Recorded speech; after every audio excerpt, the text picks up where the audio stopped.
Well, I believe it's about time then. It's time to welcome everybody, our first guest of the day. He now plays Javi on season 4 of the Netflix series Ozark. Please welcome Alfonso Herrera. Hi. Hello. Hey. Hi. How are you, Alfonso? I'm good. You really know how to roll your R's. Oh, thank you.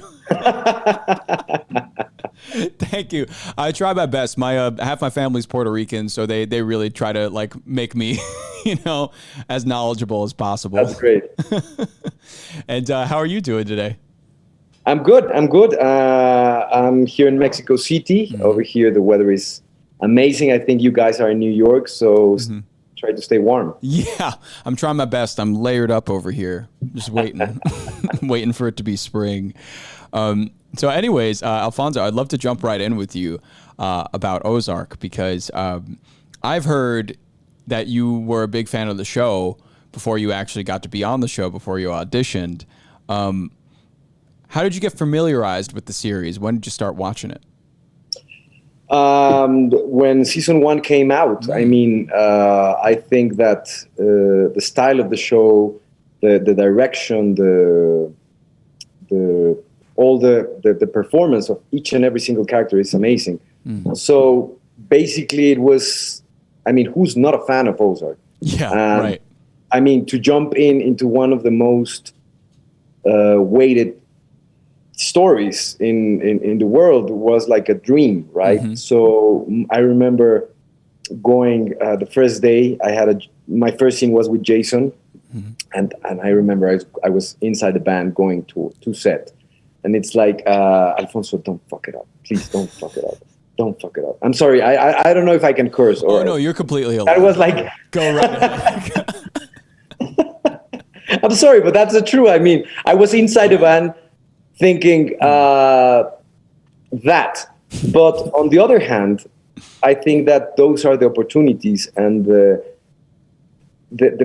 responsibility and the pressure that it becomes a privilege. Yeah. So I was very happy with it. And it turned out that people are hating Javi, and that's great.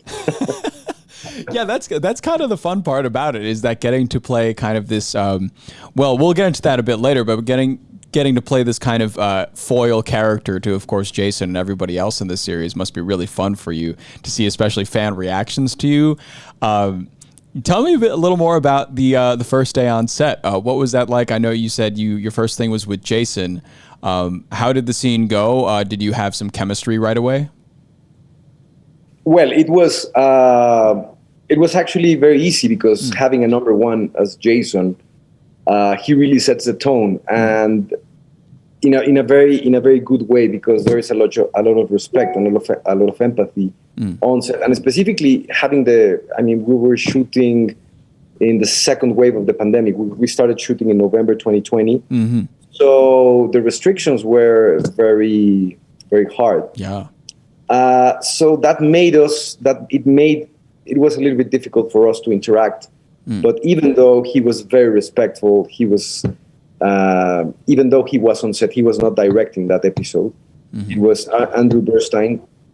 It's amazing to see him, how he puts his hat of director and start to break up the scene. Mm-hmm. So it's a delight to see him work, and obviously it's a delight to just share set with him. Yeah. What was your experience in that regard of kind of working with the director, scene to scene, and what were they very hands-on, or did they kind of let you run with it a lot of the time?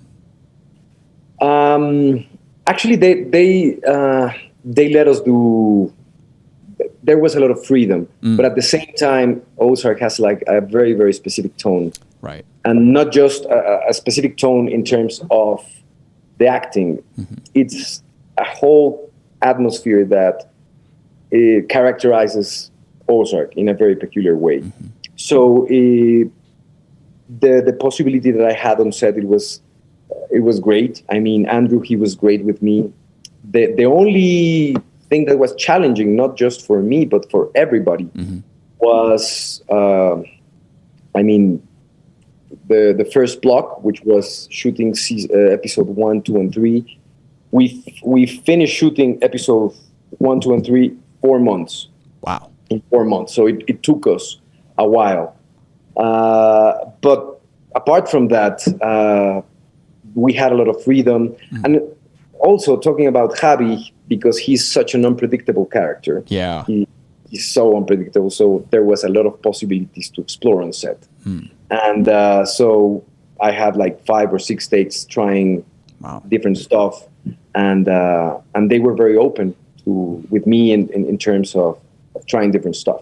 That's really cool. 3 episodes in 4 months is crazy to me. That's so, I feel like that's really nice for you to like let some things breathe and be able to make your decisions and really take your time on things. Well, it was a privilege, but at the same time, it was challenging because we had to stop many times because of COVID, because of positive cases. So we had to stop for two weeks. But I mean, people go into their TVs, they put their favorite platform, they see their story or the story that they're watching. But it's incredible to bear in mind the amount of people that are trying to make the story work out. So Ozark was really challenging, not for the cast, but for every single person that was on set. Yeah. And Laura, Jason, Julia, they made us, because and this is important, Jason and Laura, they have such an amount of power in the industry, but they use that power in order to help everybody. So that's why they call them family. That's very nice. And I know kind of... It sounds corny, but it's true. That's great. And also how... I mean, at that time period, you know, you're coming into a show that's been going for 3 seasons now, has such notoriety, of course, has like Jason, Laura, like all these great people behind it. How was coming into the show at a later date? Did you find that it was a little difficult to get acclimated, or did you fit right in easily? It was not hard to just be part of that crew, of that entourage of people, because all the PAs, all the camera department, sound department, they're just amazing. And I was telling them, hey man, why didn't I came in from season 1? And not just because of the story, because it's so amazing to go to set. I mean, it's an amazing atmosphere, even though we're talking about like a very dense, obscure story. Yeah. Like going to set, it's such a blast. That's really, it must be super refreshing given how pretty dark some of the material is you gotta do, you know? I mean, there were some scenes that are very, very dark, and I'm not gonna go into them because I don't want to create spoilers.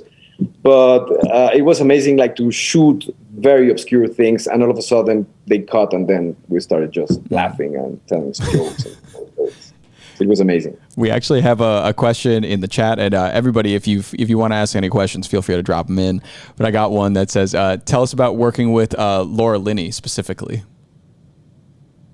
She's great. I mean, one of my first scenes with her was at the birdhouse. And I remember she came to me and she said, hey, Alfonso, we know you're away from home.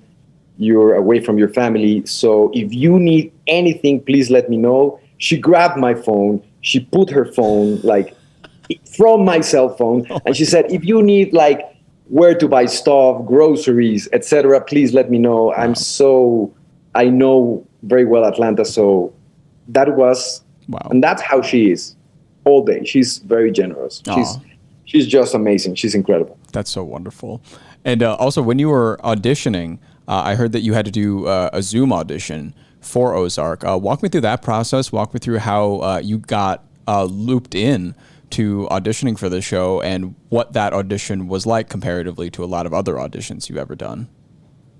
Well, we are used to face-to-face auditions or sending tapes, you know. Yeah. That's how we get our jobs. Yeah. But it was my first audition via Zoom or in a remote way, and I thought it was going to be challenging at the first time, but it actually, there was some kind of interesting connection with the casting director, such an amazing person. But it turned out very well, and since I got the lines, I started to discover him, Javi, very, very quickly. Sometimes it happens, sometimes it doesn't, but it was very easy to see the little hints and little notes that this character had. Yeah. So it was a very interesting process, and yeah, it was great. Yeah. And what were your reactions when you first started reading the Javi character?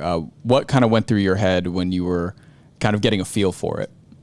That he's a great guy. I mean, wait. Let me create some space. He is a guy that when I started reading the scripts, I said, this is a guy that I would have a chat. I would have a beer. I would have a glass of wine. I would talk about whatever, no guns on the table, not talking business. But he's a guy that he really likes to live in the present. He really likes to enjoy these little things. And I think those were the notes that I tried to make them more present, because yes, we know he comes from a cartel. Yes, we know he has a dark and obscure energy. Right. But if there is some kind of equilibrium, trying to ground him, try to not create a cartoon of a drug lord, that could be more interesting. And it was very easy to see that, because the scripts are great and the result is there. Yeah, definitely. You mentioned something about this like stereotypical drug lord character, and I think that's really important to talk about, because I feel like with a lot of narco criminal-esque shows, you have the main villain is kind of more of a caricature and kind of more of a stereotypical just like person in that slot. But what differences did you feel with Javi? Because it seems like he is possibly the most human kind of big bad in one of these dramas that I've really ever seen. Well, I'm going to amplify a little bit what you just put into the table. And I think that not just about Javi, but about the story in general. When you talk about drug lords, when you talk about these type of stories, generally the responsibles live in the South. That's what generally happens, right? So the responsibility in this story in Ozark, it's a little bit more general. Yeah. So that's why it's so interesting. That's why it's so grounded. And talking about Javi, well, as I already said, he understands his position. He understands what he wants. He understands that he wants not just a family business. He wants something bigger. He wants something more ambitious. He wants to create a company in a certain way. But at the same time, he has the limitation of the family, of his uncle, of his relationship that it's like a Shakespearean relationship with Omar. But at the same time, there's no male figure with Javier. So the only male figure is his uncle, but at the same time, he's not his father. So there is like no real connection. Even between families, there's like some kind of stronger bonds. And his reactions, his aggressive or his stance that is so solid is because he wants to prove, not just his family, but he wants to prove himself that he is capable of doing things. So that's where his aggressions comes from a very deep insecurity. Is he a bad person in your opinion? I feel like a lot of people, like audience members, could label him a bad person, I guess, the villain, or if you will. But do you think that he is a bad person? I think that he's a guy that has virtues, that has virtues.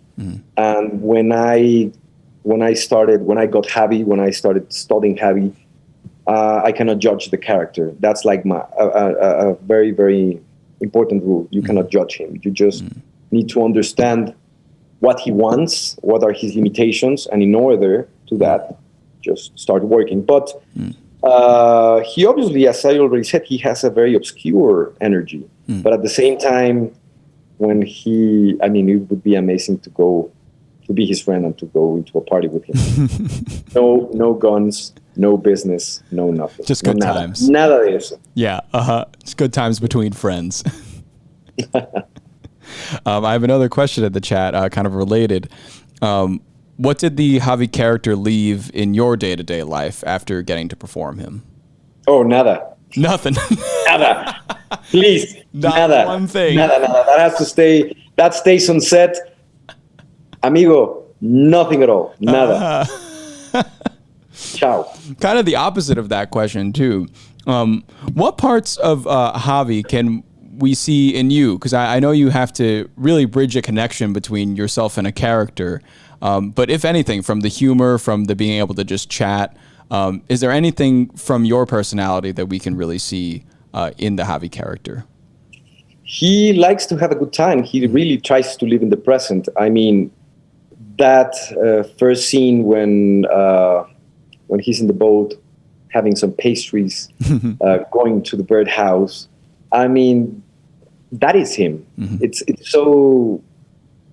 He and he's not trying to bring the pastries into the birdhouse because he wants to show something. He really wants to have a good time, and he really wants to enjoy great food, etc. But I think that I relate to Javi in that thing. I try to live in the present. I try to enjoy the little things of life, which are in a certain way, the most important things in life. Mm-hmm.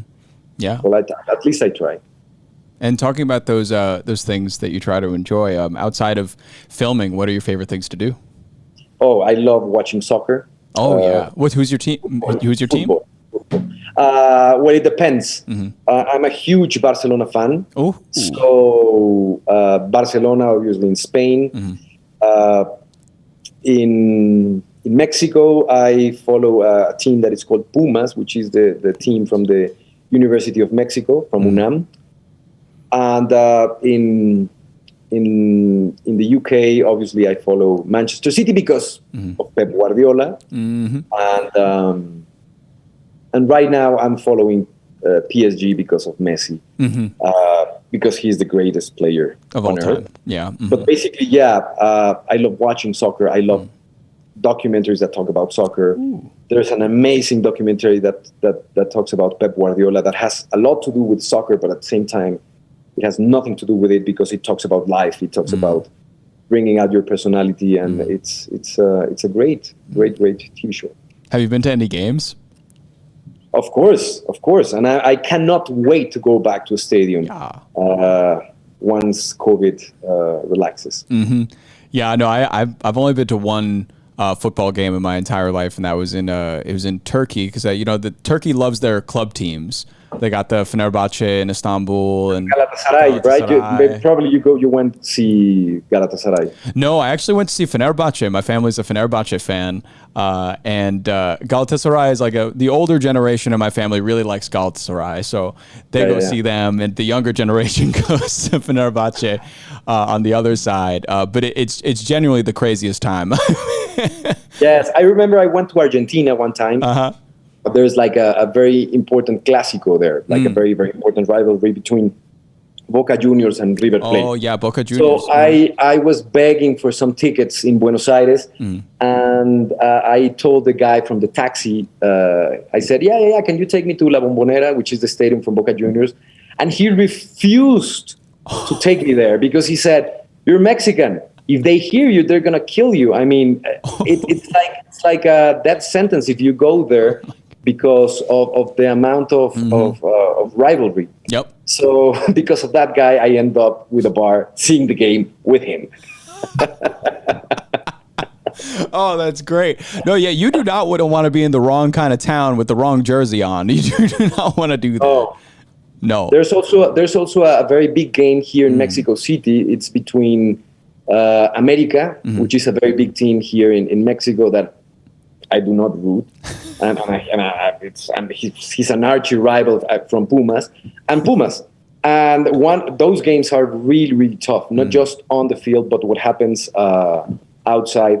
that it shouldn't happen, but unfortunately, it's you have to take your precautions every time you go to a game like that. Oh, definitely. I mean, I've heard a lot of horror stories from games. I just love the fandom behind football. I think it's just incredible. I love that you're very into it because I've even been like in New York. There's a lot of bars around here that's like they only show football games. I actually went to the Boca Juniors Cafe in Queens one time. It's a Boca Juniors steakhouse, and I always wondered like, why is the steakhouse named after a soccer team? But sure enough, they just show like Boca Juniors games or replays, like live games while you're eating steaks, and it's just the whole thing. I was in 2016 shooting a show in Chicago, and there was a Barcelona game at like probably it was like at noon. Oh yeah. And I was literally walking through Chicago trying to find a bar where I could see the game. And I went into a pub, and I told the guy from the bar, "Hey, can you put the Barcelona game, please?" And he said, "No, they're watching a cheerleader competition." And I was like, "But please, I mean, I have nothing against cheerleading competitions. No. I have nothing against them, but it's like, it's just." Please, I said, man, how much do you want, man? I'll give you $50. I'll tip real good. Please, let me see the Barcelona match. And I ended up seeing the review on another place, and I ended up seeing the competition with a beer in Chicago. Oh boy, I will never forget that. The worst part is that bar probably had like 6 TVs that they could have changed. Exactly. I mean, that is something that I don't understand till now. Well, we actually have somebody from Barcelona watching right now. They say hello. That. Hola. And speaking of, there were a couple more questions that people had about auditioning specifically. One of them being just generally around auditioning for any role that you've had to audition, whether in person or remote. Is auditioning something that you like to do, or is it something that you have to do? I like auditions. You like it? I really like auditions, but I like to like face-to-face auditions. It's a safe space. I mean, nobody's gonna see. It's your interpretation of the character that you're trying to get the part. But in the end, it's a safe space. So nobody's going to see besides the casting director that is going to say, okay, he totally sucked. Or, and it's just her or him, and that's it. But I consider auditions, like a safe space and a safe place to just to have fun. And how do you pick your own roles? Because I know you've had so many different roles under your belt from like, people have been talking about in the chat, The Exorcist versus like Queen of the South and like Sense8 and all of these great productions. What jumps out about a role to you? What makes you want to do a role? Well, first of all, a story that really attracts me. A story that says something. For example, doing Sense8 with Lana, with Lily. I mean, it was incredible. I remember we were in Mexico City in a very important avenue called Constituyentes. It's an avenue that I've passed since I was like a little kid, and all of a sudden see them doing what they know to do at their best. One of the best shows that I've seen on TV, that was Sense8, that I really loved. Oh, yeah. The hypothesis, I really loved the story. And just having the possibility to interact with them, to work with them was incredible. I remember when I was 16 years old, I skipped school trying to go see Matrix, the first one. Wow. And 16 years later, I was working with them. Wow. Also, first of all, that I need the story. I need to have a connection with the story. I need to have a connection with the character, but at the same time, the story has to say something. There has to be some depth into it, and there has to be something in it where I can create a connection. Yeah, and definitely, I think a series with depth for sure is Ozark, and I just want to finish up talking about it real quick, but especially the end of part one. I mean, no spoilers or anything for anybody out there, but right, the end of the part one is a bit. Let's just say emotions ran high a little bit. What was it like filming the end of part one, and have you started filming for part two yet? We already finished everything. Wow. 14 episodes are in the can. And it was tough shooting that scene, that specific scene. I think that which scene you were talking about. It was tough, not just for me, but it was tough for absolutely everybody. I'm sure. I don't want to go. No. That's enough. There's actually another scene that I do want to talk to you a little bit about, which was probably one of my favorite scenes from the whole season. It was at the end of the first episode. I'm not going to give anything away, but it's the scene with you and the sheriff. Talk to me about filming that scene. Did you have a lot of fun? It looked like you were having a lot of fun. Yes. Javi, he was having a lot of fun. He was having his own private party. I like how you're like, no, Alfonso wasn't having fun at all, but Javi, he was having a great time. He was having his own private party. It was very easy to shoot. It was very technical, specifically because of the angle of the shot. So I had to bend into a very specific space because the camera was outside from the door. So it was very technical, but it was fun. I mean, it was fun being inside Javi's skin at that time because of his own private party. Yeah. I got a question in the chat. How do you feel? We talked about this a little earlier, but to dive into it a bit deeper, how did you feel about fans' reaction to Ozark, specifically your character? Because at the top you said, everybody hates him and I'm doing my job. But, how did you feel hearing the fan reactions of, oh, I love Javi as a character, or I hate Javi? What was your feelings behind that? I love it. It means that I didn't fuck it up. Yeah. It means that it was... The fans are into the story, so that means that my point of view, my interpretation of what this character could have been was it worked. And from time to time, friends, they send me like some interactions and reactions from the fans towards Javi. So I really love that they hate him. It's just it makes me smile. And to kind of wrap up on Ozark, what can we expect from the second part of season 2 without giving anything away? What are you most excited for everyone to see? Well, obviously, I think that Chris Mundy and everybody that created this story, they really saved the best for the last bit. When I got the last 7 episodes, I just couldn't stop breathing because it's literally mind-blowing what happens at the end.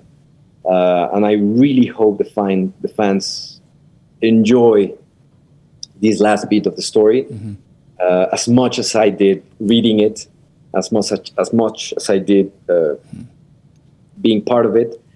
And yeah, I just can't wait. It's just mind-blowing what they're going to get. That's great. And to talk about just acting in general, because I know you've been involved in so many projects in Mexico, here in the States, kind of wherever you go, you've been doing a lot throughout your whole career. Where did you find your passion for acting? Well, I'm going to tell you a story. I was going to be a pilot. That was what I was going to study. Aviation. Yeah, I was going to study aviation, and I was in a drama group in 2001, and one of a friend, a very good friend, her father is a director in Mexico City, a very well-known director here in Mexico. So she told me, "Hey, would you like to audition for my dad's movie?" And I said, "Yeah, sure. I'm not gonna get the part, but yeah, it might sound fun." I went there, I got the part, and all of a sudden, after that, I got invited to another TV project. And every project I finished, I said, okay, maybe I'm going to go study aviation now. Maybe I'm going to stop. So 20 years later, here I am, still working. So you wrapped Ozark. It's time to get to that aviation, eh? Come on. Yeah, that's what I thought this morning. Do you have any favorite projects besides Ozark that you've been involved with? I know you've had a lot of things like Exorcist, of course. Amar Te Duele, of course, from like 20 years ago, which is hard to. That was a film. That was my first project. That one. Do you have any favorites that you've been able to do? I love the pilot from The Exorcist. I love the whole story of Sense8. I just did a film that is right now on Netflix. If you have the possibility to see it, I really enjoy doing that story. It's called The Dance of the 41. It's a story that takes place in 1901 that talks about the son-in-law from the Mexican president that was gay, and it talks about an LGBT movement. It talks about empathy. It talks about respect, and yeah, I like to do stage work. I've been doing a lot of stage work here in Mexico City. So yeah, I like that. That's awesome. Stage work. That's really great. Are you kind of excited to move forward with more stage projects, or what do you have coming up? Well, I have a story. I remember I was doing a play here in Mexico, and my agents called me and they said, hey, we got you this amazing TV show. And I said, no, I'm going to stay here in Mexico City to just do my play. And they were like, no, Alfonso, come on. And I remember, by the way, hi, Bobby, hi, Kite. Love you guys. And they were like, no, Alfonso, please, this is an amazing opportunity. And I was like, no, I'm going to stay here. I'm going to stay in Mexico City, and I want to do my play. And I think it turned out very well. It was a story that we loved. It was something great. Love you, Bobby Kite. And there is another question I have over here. How did you feel when you won the aerial? Great. I mean, it's something. It's the result of a teamwork, a story that worked well, and it had to do a lot with the view from David Pablos, from the director, which, in my point of view, he's one of the best Mexican directors. He's one of the best Latin American directors that we have right now. So I think it's the result of a collaboration, and that's it. And it's over there. I love it. Oh, it's right over there. Cool. There it is. Oh yeah. That little guy. We're screenshotting that. And one more question, kind of on the acting front. I feel like, again, I've said this many times. I feel like you've been involved in so many different projects, played so many different characters, been so many different profiles. What are you excited to learn in acting? Is there anything that you'd like to really sink your teeth into? Is there any challenge that you are really excited to dive into next? I think that every single project, it's completely different. There are so many things that you can learn on set that has to do with acting, but at the same time, it has nothing to do with acting. Being on set every single day, you learn from your coworkers, you learn from cast, you learn from crew. And if you have the possibility, this is my point of view, if you have the possibility to understand better the language that it's occurring in front of you, you're going to make the life of the producers, of the DP, of the director easier. And because in the end, we're just trying to do our best to tell the story in the best way possible. Yeah. So you never end up learning. And I think that if you go into a project thinking that you know everything, that's a downslide. That's like when everything starts to collide, to collapse. That's great. That's really good advice too, I feel like, for anybody entering something new. Yeah. I mean, my point of view is that you have to be open. Every single time you go to work, you have to be open to learn, and at the same time to give feedback in a very respectful way. But in the end, it's a collaboration. Yeah. you know. And with that, I'd love to move to talking a bit about music. We got a great segment planned for you, Alfonso, and there you are. There it is. So this is what we call a dream mixtape. We've assembled a bunch of prompts for you, and with each one of these prompts, we're gonna talk to you and build a playlist for you that we're gonna shoot out to all your fans that are watching right now. Cool, excellent. So first, before we get started, I would like to know what do you consider your taste in music to be? What kind of music do you like? Well, it depends on my vibe, on my mood at this time. For example, when I was shooting Ozark, I remember I heard a lot of salsa because it's upbeat and it's so happy, and it made me. I would say that when I was locked in, it was a little bit better when I was listening to salsa, to a happy thing. It was a little bit more joyful. Yeah, definitely. Well, cool. Well, let's get started over here. First up, our first prompt of the day. Here we are. If you could pick a song to be the main soundtrack to a movie about your life. I would say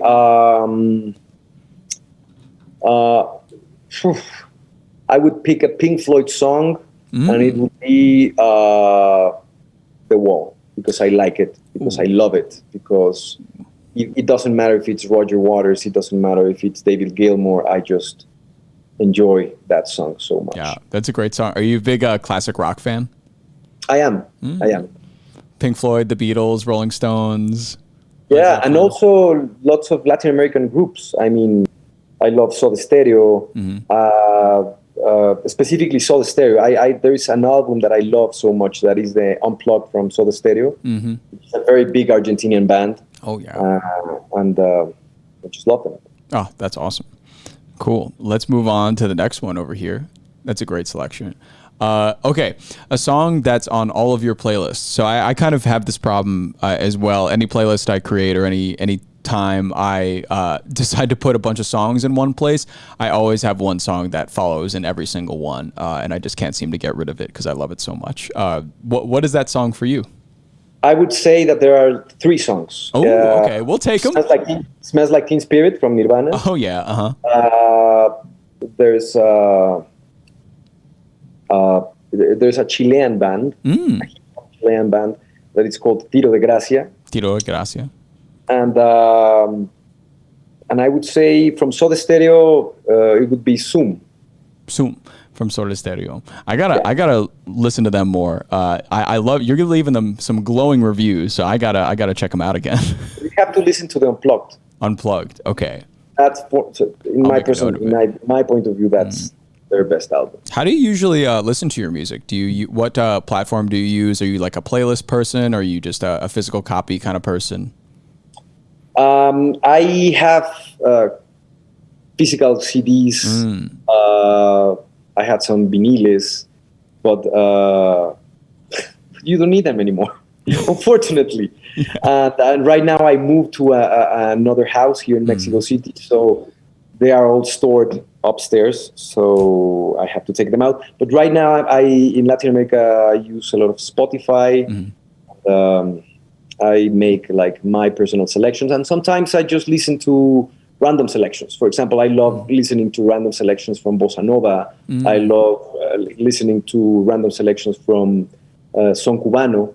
I'm a huge fan of Son Cubano from Buena Vista Social Club. Oh, yeah. Ibrahim Ferrer, Omar Aportuondo, Compay Segundo. I'm a huge fan. Wow. Has music always been a huge part of your life? I know, well, you, of course, were in a band at one point. I know from Rebelde. But yes. Has music always been a huge part of your life? And was there a point where you actually wanted to do music besides piloting? Well, for example, now that you're talking about that part of my life, which was Rebelde and RBD and doing concerts, I loved it. We had the possibility to tour all over Latin America. We went to Brazil so many times. I think I know very well Brazil And I can consider myself a person that really knows that country and that really loves that country because of their passion for music, because of the passion of the people. Yeah. And it was something that I really loved. And music has been a part of my life since the beginning. I remember when I was 13 years old, doing my homework in Guadalajara, listening to Prodigy or listening to Pink Floyd or and specifically there were two albums from Prodigy. It was Music for the Jilted Generation and Fat of the Land. And I remember I was like doing my homework, volume all the way up. Oh yeah. You know, Prodigy was the first concert I ever went to, actually. Where was that? In New York? It was in Turkey, actually. Wow. It was like it was a festival bill, and there were a lot of bands on it. Prodigy was the headliner, but you had Alice in Chains was playing, Jane's Addiction, Nine Inch Nails, and then where was that? Was like 2003, 2002? That was actually, it was a lot later than that, surprisingly. It was like 2009, I think, around. Yeah, 2009, 2010, something around. It was on like the Formula One racetrack outside of Istanbul, and it was crazy. It was like the first real concert that I went to, and I didn't even hear of them before, but they came on the stage, and I was like, "Oh my god, who are these guys?" And everybody was like going nuts in the crowd. So they did. I don't know what happened to them. I think they. I don't know. Yeah, me neither. They were great. Yeah, they're really good though. There is somebody asked a question. Would you consider singing again for a role in a film or a show? Yes, of course. Of course. If the part is good, if the story is amazing, I would definitely do it. Oh, very cool. I was offered a musical not so long ago, and I really considered doing it in Mexico City, but the times were not in balance. Yeah. But it seems like your singing career did you quite well. I mean, I saw somebody wrote in the chat that RBD has actually 4 million listeners on Spotify monthly, which is pretty awesome. Great. That it's still, the legacy stays on. All right, let's see what we got next. Okay, here we go. A song that reminds you of the set of Ozark. It could be something that you listened to while filming that you really liked, maybe a salsa track that you really enjoyed, or it could even be something from the show. Well, actually, there are a bunch of songs. At the end of episode 3, there is a song from Killer Mike. Oh, yeah. That I loved. Oh, yeah. Like Run the Jewels? It's called Untitled. Untitled. Okay, cool. That's the name of it. And I have a very good friend now. Her name, I just love her. She's amazing. And every time I saw her, she was like singing Justin Bieber Peaches. So I remember shooting in Atlanta, and I remember, hey, are you there? Yeah. Lost connection? No. I'm here. Can you hear me? Cool. So yeah, I would say Peaches from Justin Bieber, Killer Mike, Untitled. That makes sense because you're filming down in Georgia, right? Exactly. Yeah. Makes sense. Those are some good tracks. Okay, cool. Let's see. A song that you grew up listening to? I would say an album. I would say the Music for the Jilted Generation from Prodigy and Fat of the Land also from Prodigy. Was the Prodigy something that you found on your own, or were your parents really progressive and they really liked it? No, I was actually I was in Houston and I was at a mall. And I remember I saw it was 1997, and I remember I was walking through a CD store, a music store, and I saw the Crab, and I was like, okay, that looks cool. So I grabbed the CD, I bought it, I loved it, and I just started investigating more about the Prodigy. Wow. That's really cool. I feel like that's the old ways of like discovering music or so. Like I remember being like 10 years old and going to the CD store in my hometown and just seeing like, oh, this one looks cool, I'll buy it. And just bringing it home. That's what you had to do. Those were the good old days. Okay, a song that you just found this year, so within the past month? I would say that one, Killer Mike, Untitled. I just found out while finishing episode 3, and I think it's a very good climax for the end of that episode. Cool. Next one over here. The first song you listened to this morning when you got up. It was a random. Actually, I cannot remember a specific song, but I remember it was a Bossa Nova playlist, and it was like I think I was listening to Gaetano Veloso. Oh wow. I love your love of Bossa Nova is so fun to me. I really like picture you listening to Bossa Nova several times a week. It's the best. Before, when I wake up, when I'm doing my coffee, I put some Bossa Nova, I put some Son Cubano, and it's the best. Cool. Okay. A song that best describes Javi.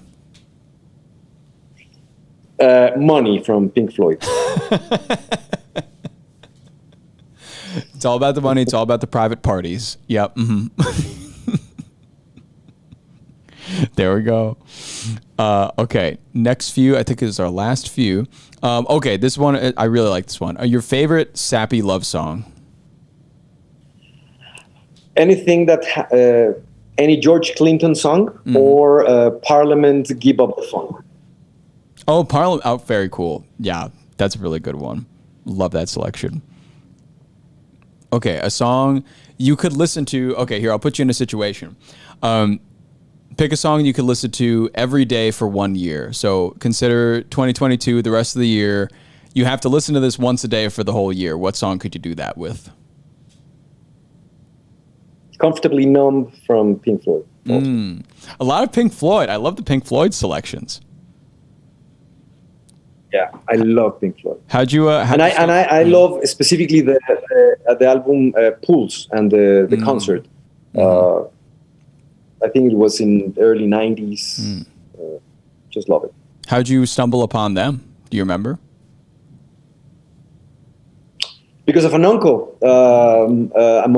His name is Manolo. He lived in Guadalajara, and he introduced me to Pink Floyd when I was very, very little. I was like 7, 8 years old, and I just loved them, and that's how it all started. Wow! All right, I got a few left for you.